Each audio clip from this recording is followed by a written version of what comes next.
Good afternoon, or if you're watching from Russia or Europe, good evening. Welcome to this edition of the Scott Ritter Show. Right now the world is sitting on pins and needles in anticipation of what everybody expects to be a massive Russian offensive um, in Ukraine that could very well lead to the destruction of the Ukrainian military, thereby fulfilling one of the major objectives of Russia in this special military operation, namely the demilitarization of Ukraine. But there's another aspect of it, denazification, which carries with it it's a political problem that goes beyond simply defeating the Ukrainian army. It gets into the complexity of Ukrainian politics. It gets into the question of, who could possibly govern Ukraine in a post-Zelensky world, and how could this come about? I could think of nobody better placed to help us discuss this issue and answer some of the questions than our guest today, Nikolai Azarov, a former prime minister of Ukraine. He served under then President Viktor Yanukovych, and today he joins us from Moscow. Thank you very much, sir, for taking the time to be with us today. Good evening. Let's just start with some basics. In reviewing your history, I see that you're from Donetsk, so that I would guess that you might be ethnic Russian. I don't know, that's an assumption, but I think that it reflects the fact that Ukraine, as it was formally constituted, was a very diverse country with lacking a singularity or homogeneity. Can you please just describe for the listeners here who aren't familiar with Ukraine, how hard was it to govern Ukraine? How hard was it to bring together ethnic Russians, Western Ukrainian nationalists, and then the people in the middle? Was this an easy country to govern, or was it a difficult country to govern?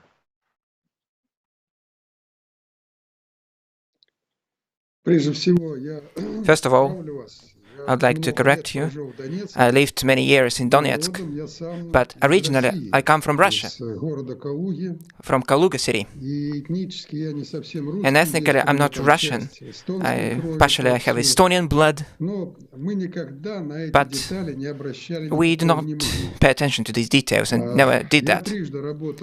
3 times, during 3 periods of time, I had a position in the government. I was the first deputy prime minister, the minister of finance in government, and I never noticed any difficulties associated with the national composition of Ukraine. After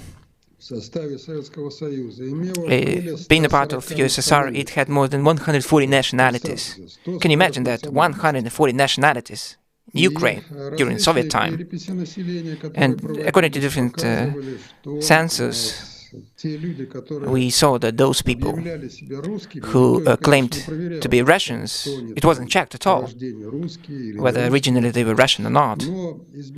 But we saw a different share from 50 to 30% of those who consider themselves to be Russian, from half to 1/3 of the population, of the Ukrainian population, constituted Russians. So the Russian language, within the whole time till 2014, was a prevailing language. Moreover, Kiev, capital, they spoke Russian. The ministers, the prime minister, the presidents. For such presidents as Yushchenko, Yanukovych, Kuchma, Russian language was a national, native language. They spoke that language even better than Ukrainian. And we didn't face any problems associated with the language. And with the nationalities of the government competition in terms of nationalities, it wasn't even a question. Donbass and South East was mostly Russian-speaking population. The people who considered themselves to be Ukrainians made up a small share of the population in the composition. The Party of the Regions, which represented the interests of multinational Ukrainian people, unlike Bandera followers and nationalists. In Lugansk region, we had 95% of voters. In Donetsk, 90% of the voters ran up for us. In the Crimea, about 85%. In the southeast, we had about 70% voters. But after coup d'etat, illegal coup d'etat, and the authorities which were implemented by the US, they took the road to eradicate Russian nationality, Russian language, and on the 21st of February, it was going to be 9 years, they have managed to succeed through violation, through different hostilities, destroying opposition. Right now, there is no party of regions in Ukraine, and there are no left parties, communists or socialists at all. There are different nationalists and Nazis parties. And as one of our politicians, Irina Bondarenko, mentioned, she was right to mention that in Ukraine right now there are 50 different types of the gray color. And now there are problems associated with that, since a major part of the population in Donbass, in the Crimea, did not accept this nationalist coup d'etat. There was resistance, and there's going to be the 9th anniversary when those resistances happened in Kharkov region, in Crimea, in Odessa, in Donetsk, in Lugansk, and that this mob which took power in 2014 were very hostile in eradicating. They sent tanks to Donetsk, and Donetsk and Lugansk underwent different shelling and heavy artillery fire, and the conflict started. In the Crimea, there was no conflict, this hostile conflict, thanks to the intervention of the Russian army, of the Russian troops, which were located there, in Sebastopol mostly, not only actually. And the presence of the Russian army allowed these blood-free changes which happened in the Crimea. In Donbass there were no Russian troops, therefore there was a lot of hostilities. As a Prime Minister, I never segregated our regions by the nationalities, and a lot of attention was paid to the Western Ukraine, since there was a purely developed area of Ukraine, a badly developed area of Ukraine, unlike the southeast of Ukraine, which was the major industrial area for us. The Western Ukraine was mostly of agricultural nature, of the settlement type of nature of our area. Therefore, we paid more attention to that region, to developing that region. Whole Western Ukraine, the Bandera part of Ukraine, lived on a dotation basis. And the dotations from different budgets just amounted to 50 to 60%. They were not self-sufficient at all. So, our distinguished colleague, that the problem we faced, if not but for the coup d'etat, there wouldn't be any national problems in Ukraine. Okay, first of all, thank you very much for that. I think that was invaluable to hear that from you, especially somebody who governed Ukraine, and that's important. But now let's just real briefly fast forward to today. We hear talk about the current government of Volodymyr Zelensky speaking of the need to evict Russians from Ukraine and reunify Ukraine. Given all that you've just said about 2014 and what's transpired since then, is it possible for Ukraine ever again to be governed as it was prior to the coup d'etat? Is it possible for Kiev to have any credibility when it comes to governing the Ukraine, both the current composition and the former composition, Zaporizhia, Kherson, Donetsk, Lugansk. Can you envision any circumstances in which the people that live in these territories could be treated fairly by a Ukrainian government?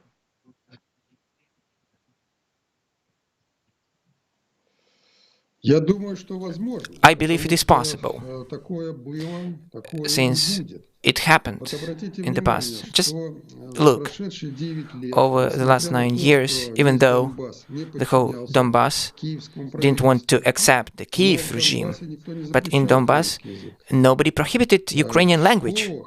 In schools of Donetsk, Lugansk, there was instruction in Ukrainian. Nobody banned Ukrainian language in Crimea as well. I'd like to mention that, unlike the part of the Ukraine led by that mob, led by Poroshenko and then Zelensky, where the Russian language is banned. Even there was a situation when they banned even language in households, Russian language households. Can you imagine in Europe, for instance, that these Nazis, leaders and government of Ukraine is prohibiting using Russian language even in households, prohibiting speaking Russian among colleagues in their offices, in universities, in factories, in enterprises. It is prohibited. The security forces of Ukrainian, which is the so-called office of Nazis, Gestapo, have those informers, and when arrest those people, these people disappear. So when the Western leaders keep on saying that they are fighting in Ukraine for the democracy, Victoria Nuland or any other American or Western leaders, I would like to ask a question. What kind of democracy are you talking about when in country there is a total ban on any position, when opposition parties are killed, arrested, people just disappear, they vanish in the air? What kind of democracy are you talking about? I cannot even imagine that. You know, when we were at power, there was not democracy, but all the opposition parties, including nationalists, when worked, and they were free to speak in all the channels, they had their own mass media and so on and so forth. Right now it's absolutely clear that we shouldn't have be that kind of mild to those nationalists. We had to take them to response and to accountability for these nationalist ideas, but it was in the past. What is Zelensky right now? They say that Zelensky represents Ukraine. It is absolutely nonsense, since Zelensky, till 42 years old, was a media person. He spoke Russian, he finished Russian-speaking school, and he didn't know Ukrainian at all. Then he took the position of the president, since there was nothing better than Zelensky. He took the power, and voila, he turned into Bandera guy. Kolomoisky, who is a former master of Zelensky, found the right expression of this kind of phenomenon. He called himself Ukro-Bandera guy, Ukrainian Bandera guy. I'm sorry, this Jewish Bandera guy. That was the right statement. Kolomoisky called him Jewish Bandera guy. Of course, he's Jewish, Kolomoisky is Jewish, and Zelensky is Jewish, and it's surprising that Jewish supporting Nazis. Kolomoisky clearly understood what would happen after coup d'etat. But he gave money for that coup, he orchestrated that coup as well, and he hoped that this Jewish Bandera movement would allow him to build business, to develop his business, but it led Ukraine to total destruction. Right now, the industrial output contracted twofold compared with the indicators 2013. It's twofold fall. The budget of Ukraine is totally dependent on the donations and loans of America and the EU. Therefore, the budget by 2/3 and sometimes 3/4 is financed from abroad through direct remittances from the US and the EU. So the American taxpayers actually pay for this regime, which they call Ukrainian. It is not a Ukrainian regime. It is anti-Ukrainian regime, which just do not pay any attention to the Ukrainian people. And Zelensky is kind of a puppet. Just listen to him when he talked during the Munich Security Conference, and he claimed that David, who was fighting with Goliath, this clown who, thanks to the American intelligence and American special forces, leads Ukraine as a kind of a feudal. But he doesn't rule Ukraine at all. He doesn't govern Ukraine. That all the decisions are made in Washington right now. So he sees himself as a hero from the Bible named David. Unfortunately, Ukraine, which I dedicate a lot of years, is undergoing a tragedy right now, and this tragedy is estimated at millions of lives, 100,000 victims, and destruction of the economy, of the industrial capacity. And the sobering effect is going to be like Germany lost its war during Nazi's time and Hitler's time. It's interesting you just brought up Nazi times and Hitler's time. Here in the United States, when people are told that about Stepan Bandera, about Banderism, about their links with the Nazis, and how Zelensky has pretty much subordinated himself to this odious ideology, the pushback is, no, that's an exaggeration. They're just a minority. It's not real. Zelensky is a democratic leader. The Banderists are a minority. There isn't a Nazi problem in Ukraine today. And yet, just the other day, President Zelensky signed a decree, giving the Edelweiss name to a Ukrainian military unit, the same name that a Nazi mountain division had during World War II. Is there a Nazi problem in Ukraine? Is this an exaggeration, or is this a serious problem? Do you believe whether it is serious or not if in whole Ukraine we see the monuments to Bandera? Who was Bandera? Bandera was created by Nazis, Germans, to fight against communist regime in USSR. To fight against USSR, actually.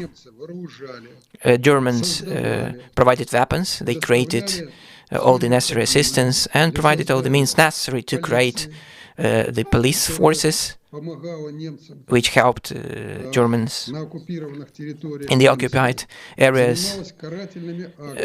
They just executed different hostilities, and those things were conducted by Bandera's followers. Those were the people who were recruited by the Germans, and they executed the dirtiest works. Just they killed Jewish in Belarus. They burned more than 400 settlements together with the elderly and with the residents. In Belarus, there is Katyn Memorial, named after the settlement of Katyn, which was burned by Bandera's guys under the leadership of the Germans. Even though they were hostile, and Germans tried to avoid participating in the most bloodiest, the most bloody operations, and those were the things executed by Bandera's guys. In Volyn, hostility and massacre in 1943, there were from 150 to 250,000 of just Polish civilians living in the western Ukraine. It used to be a part of Poland before, so there were Polish settlements, Polish villages, and Bandera guys massacred, physically killed the kids, the elderly, the women, the Polish. And the Polish know about that. So, the leader of Banderas, like Bandera himself, Shukhevich, have monuments in Kiev, the capital of Ukraine. There is a alley of Shukhevich, the alley of Hitler's followers. I don't remember exact names, but they were the followers. Right now, there is a total renaming, rebranding, but this is not the point. Even though this Nazi ideology, when the Russians are claimed to be of the second tier, which are to be massacred and killed, this is totally Nazi ideologies. Why are Americans so loyal to Bandera? Since after the end of the Second World War, Soviet Union became the major adversary for the US. That was the start of the Cold War. Therefore,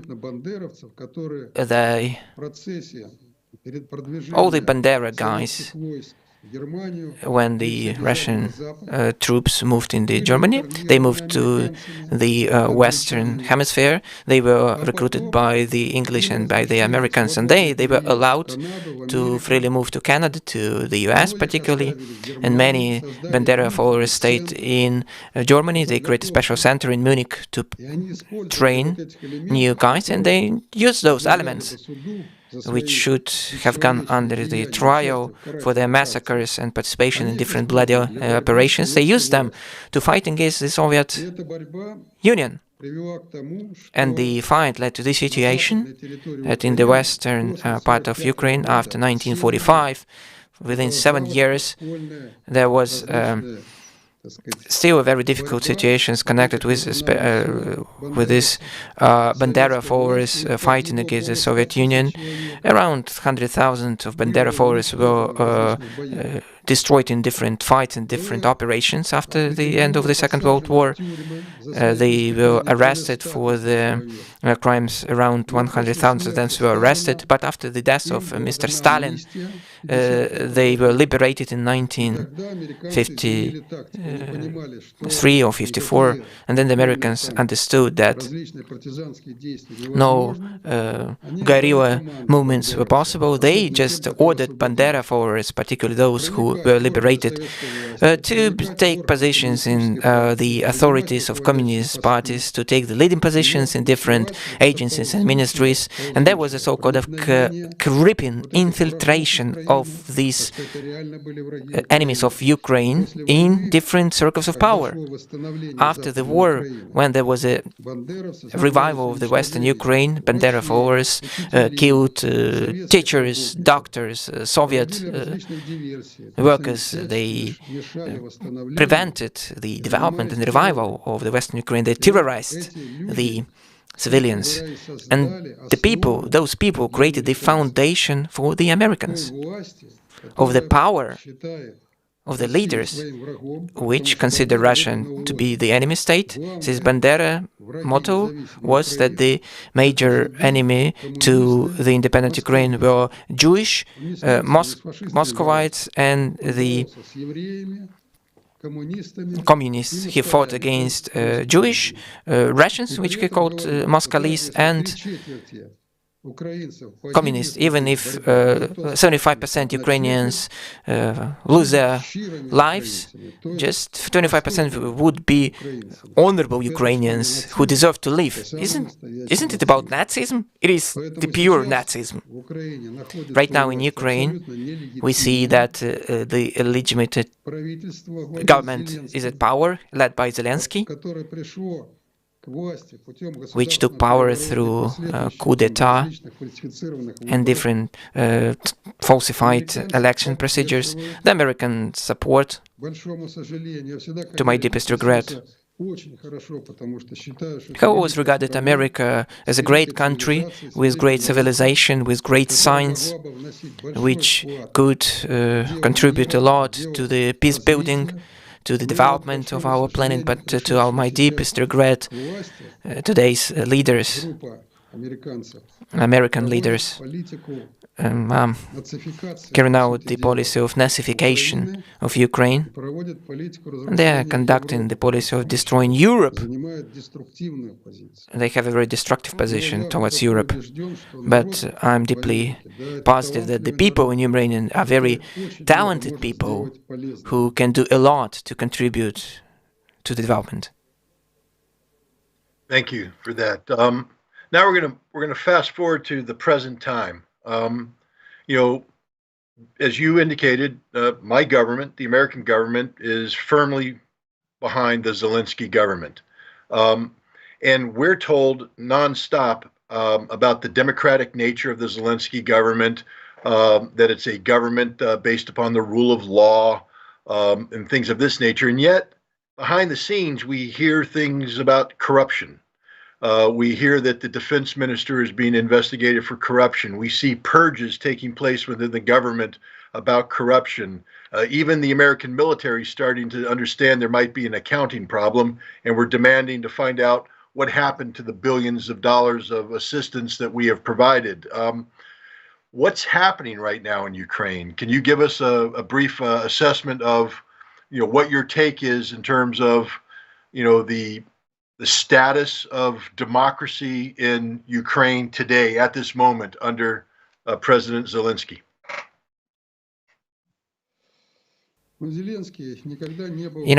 Zelensky has never been a state servant or state official. He became a president just by accident. It was not very good public servant, just considering his education, understanding what laws are, what the constitution is. Can you imagine if any president of the USA could arrest the head of the Supreme Constitutional Court? You don't have Constitutional Court, you have Supreme Court, but can you imagine that the head of this Supreme Court could be arrested by the President of US? By decree, he just prohibits the activity of the head of the Supreme Court. He arrests the head of the Supreme Court. Is it possible in America like that, something like that? I believe in America it's impossible. But for Zelensky, it's not a problem. He just resigns the head of the Constitutional Court. This is the Supreme Court in Ukraine. It isn't working in Ukraine right now. It hasn't been working for 4 years. The justice systems has been destroyed. It is not, doesn't exist at all. Since the laws are not followed, the constitution is not followed. So through his decrees, people are deprived of citizenship, not through trial. He just arrests the property. For example, he believes that a person is detrimental to Ukraine. That even was before the beginning of the special military operation. That was even the case. And he imposed sanctions. He arrests accounts, deprive property. Is it possible? Is something like that possible in America or in Europe, for instance? Is something like that possible? That the executive powers, without any court or trial decision, deprive any person of property? I believe it's nonsense, but it happens. In Ukraine, is it possible to close newspaper or federal TV channel in America, any publishing house, without any award or decision of a trial? Is it possible that the deputies of the parliament of the Congress in the USA can be just killed just in the street? But in Ukraine, it's the case. Members of the parliament are killed in Ukraine without any trial decisions. Just a person is killed and just thrown out into the street. And somebody says that this is the country full of democracy. Is it possible in America that people who resist are just taken into the building, closed and burned like it happened in Odessa? Everybody knows what happened there. So Biden, shaking the hand of Zelensky, shakes the hand of a person who has his hands in blood, the criminal. If Biden doesn't care about that, I don't understand why American people shouldn't care about that. Since they finance the regime, they provide weapons to this regime, they keep close eyes on the hostilities and crimes against their own people in Ukraine. I'm not sure. In 2013, we had around 45 million of people in Ukraine. Right now, the best case scenario is around 20 million people in Ukraine, since 10 million people left to the Western countries, to Europe, around 7 to 8 million of Ukrainians left for Russia, and those 20 million left are just forcibly mobilized. They are killed at the front line. Nobody cares about the people's lives. So, when there is a peacetime, who should be responsible for the revival of Ukraine? Zelensky cannot do anything about that. He's not capable of governing the country. He will be capable only of... As for the corruption, I characterize the regime after coup d'etat by 3 words. The regime of deception, because the regime doesn't speak truth to the people. This is the regime of violence, when the major function of all the law enforcement agencies is aimed at just arresting and forcing people into different things against their own people. And the third is corruption. The third word is corruption. Since the corruption allows people to make money on war, on whatever. It allows just the mob who surround Zelensky to monetize that, and the corruption has a systematic nature. It goes through all the systems and tiers of power, starting with the small settlement heads, with the central administration of Mr. Zelensky. They do not steal the money, but from the assistance provided by the Americans as well. I believe that if the Americans audit the assistance, they will be very, very surprised. They will be shocked. I agree. And I hope we do audit. Now we come to the ultimate question. As I indicated in the introduction, there's 2 problems that Russia says they need to resolve. One is demilitarization, and the other is denazification. Denazification being a political problem. The Russian government has labeled the Zelensky regime a Nazi regime. The implication there is that Zelensky will not be allowed to govern in a post-conflict Ukraine. What is Ukraine going to look like when this war ends? How do you see this political problem being resolved? Who is going to govern Ukraine once Zelensky is removed from power? Are you going to govern? I understand that you are. You have a government in exile. Do you see that being part of the future of Ukraine, or do you see a government coming from inside Ukraine, or some sort of compromise thereof? If you could please give us your prediction of how you see the political problem of denazification being resolved.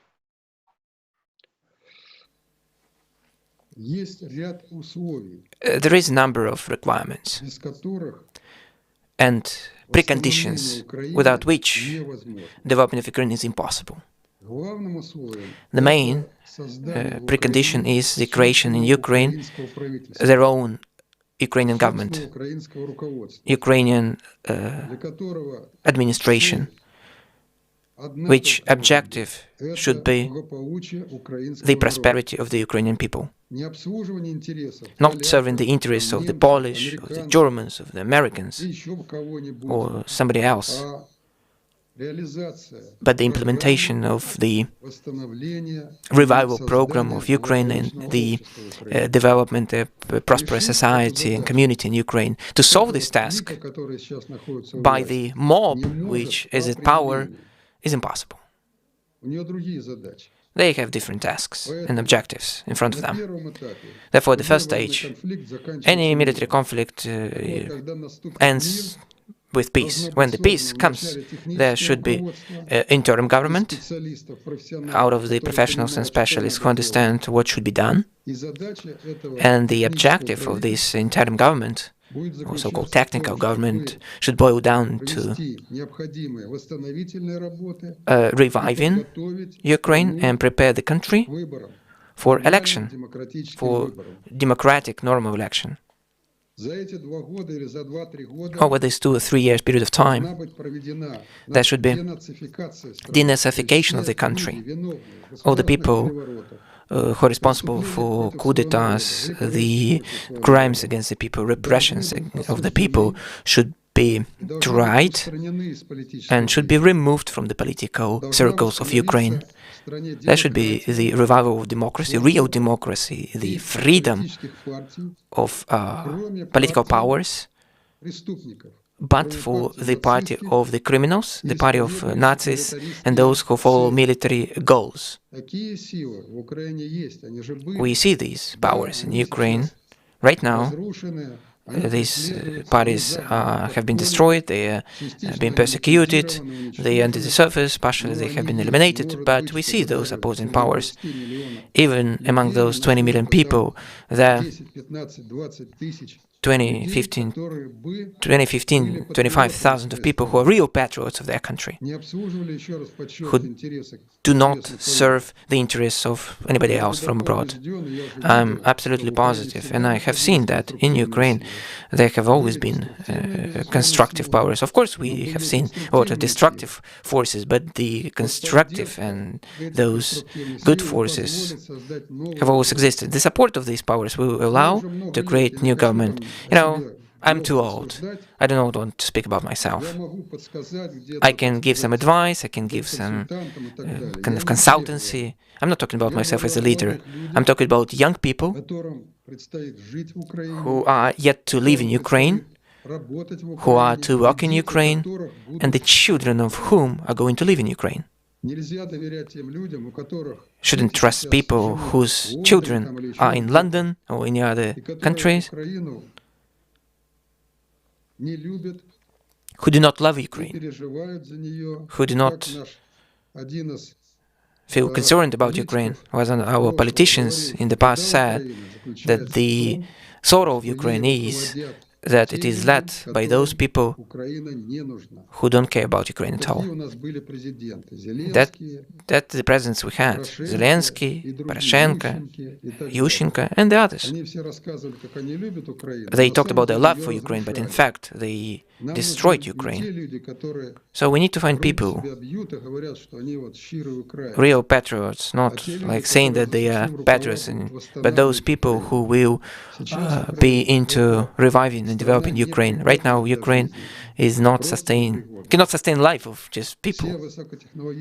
All high-tech in production capacities have been destroyed, the science has been destroyed, the culture is turned into kind of mundane culture, the education system has been destroyed. Everything needs to be recreated. It can be done only by people who have enough experience, enough expertise, and the main thing, who are real patriots of Ukraine. Of course, it should be people who clearly understand the importance of the Russian Federation as a neighboring country, who should understand the significance of cooperation between the states, who should realize that Ukraine should be a totally neutral state, friendly to all the neighboring countries. You know, we based all our approaches on that approach, that Ukraine shouldn't be a threat to anyone, and nobody was a threat to Ukraine. There was no country which would have been a threat to Ukraine. I know all the leaders of the countries which were our neighbors. There was no single country which be a threat in terms of territorial integrity. You know, during our time, Russia didn't even think about Crimean joining Russia, Donbass, any other regions of Ukraine, because there were no problems at all. to the Russian people in Ukraine. Poland wasn't threat in terms of territorial integrity. So we lived in peace with all the neighboring states, but right now the territorial integrity of Ukraine is undergoing a huge test, since those who took power after coup d'etat started to conduct very aggressive policy against our major neighbor, a biggest neighbor. We have 2,500 kilometers of land border against the Russian Federation. Last question, and maybe the most difficult one for you to answer. So far, the war has cost Ukraine 20% of its territory. Russia has absorbed Kherson, Zaporizhia, Donetsk, Lugansk. Crimea is Russia. When this war ends, do you imagine additional Ukrainian territories being absorbed by Russia? Kharkov, Odessa, Nikolaev. Where does this end? How does this end? You mentioned Odessa and the murder of ethnic Russians. Can Odessa ever again be a Ukrainian city, or must it become a Russian city for this war to end? How do you see this ending in terms of the territorial integrity of Ukraine?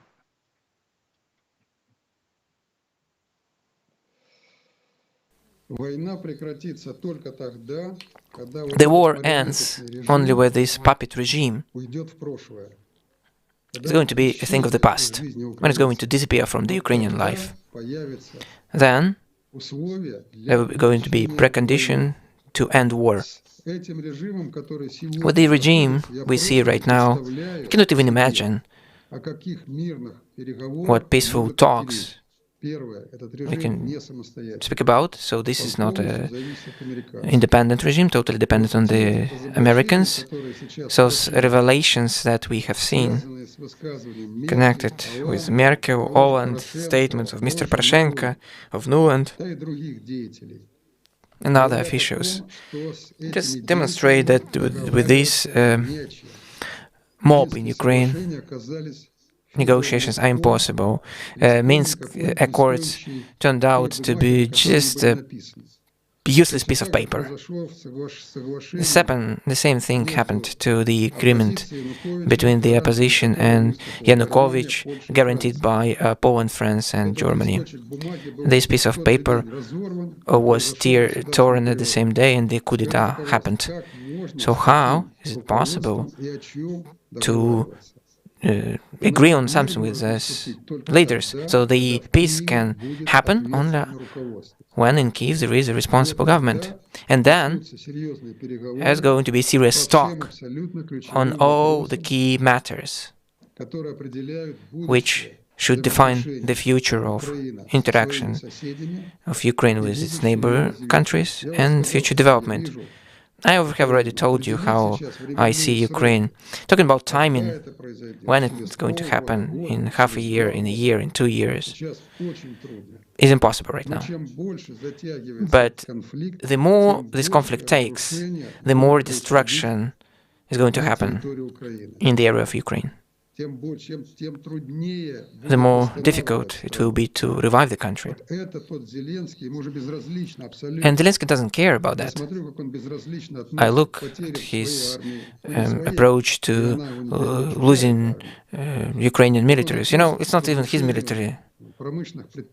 How he just his attitude to the destruction of the industrial potential. I understand that the more this conflict takes, the more difficult and more expensive it's going to be to revive. I do not believe in 100 billions of euros as kind of a stick-carrot approach used by the Western leaders in front of Ukraine. Those saying about the Marshall plans, about the 100 billions of euros, is just pure lie to the Ukrainian people. Why over the 30 years of independent Ukraine, there has been no serious program, big program, over this period of time where this pro-American regime existed. Can you call and name any serious program of the development of Ukrainian economy? The money was spent on armory, on military equipment, for the army to be capable of fighting, and for the budget to be able to pay just minimal wages to Ukrainians working in the official agencies and ministries. That's it. As soon as the peace comes, no Germany, no America is going to provide any money for the revival. So it should be done by Ukrainians themselves. I understand that, and I realize that the faster the peace comes, the less suffering and sorrow are going to be felt in the Ukrainian land. Sir, I want to thank you very much for joining me today. This has been an invaluable conversation. I know this information is known to you, but trust me, the audience that's watching today is hearing much of this for the first time. And in order for people to better comprehend the problems facing Russia and Ukraine today, they need to have listened to this conversation. I want to thank you very much for joining me and taking the time to help educate people. Again, this was Nikolai Azarov, former Prime Minister of Ukraine. We are so focused on the military aspects of this conflict that we forget that there's a real country, Ukraine, and it's struggling for its very survival. And that the solution will not be a military solution, but a political solution.